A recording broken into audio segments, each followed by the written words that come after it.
ലച്ചു അപ്പച്ചിയുടെ കൂടെ അമരാവതിയിലേക്ക് പോകാൻ തയ്യാറാകുന്ന അപ്പുവിനോട് ദേഷ്യപ്പെടുകയാണ് ഹരി. എന്നാൽ അതിൽ കയറി ഇടപെടുകയാണ് ലച്ചു അപ്പച്ചി. അന്നേരം ലച്ചു അപ്പച്ചി പറയുകയാണ്, ഹരി ഇങ്ങനെ ഹാർഷായിട്ട് പെരുമാറരുത്.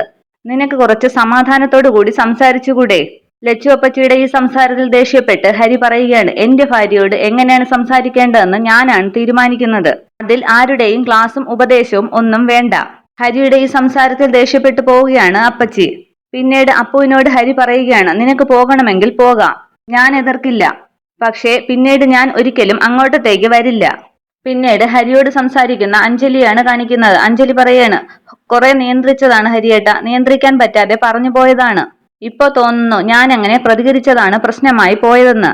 പിന്നീട് ദേവിയും ബാലനും ചേർന്ന് അപ്പുവിനെ കാര്യങ്ങൾ പറഞ്ഞ് മനസ്സിലാക്കിയാണ്. ദേവി പറയുകയാണ്, വാഷിംഗ് മെഷീനിൽ തുണി അലക്കാൻ കണ്ണൻ ശ്രമിച്ചു എന്നുള്ളത് നേര് തന്നെയാണ്.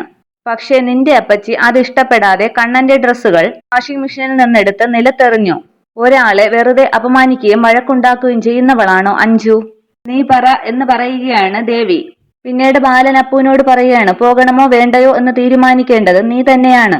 ഇവിടെ ആരും ആ കാര്യങ്ങളിലൊന്നും ഇടപെടില്ല. സത്യാവസ്ഥകളൊക്കെ മനസ്സിലാക്കിയ അപ്പു എന്തു ചെയ്യണമെന്നറിയാതെ ആലോചിച്ചു നിൽക്കുകയാണ്. Okay, thank you.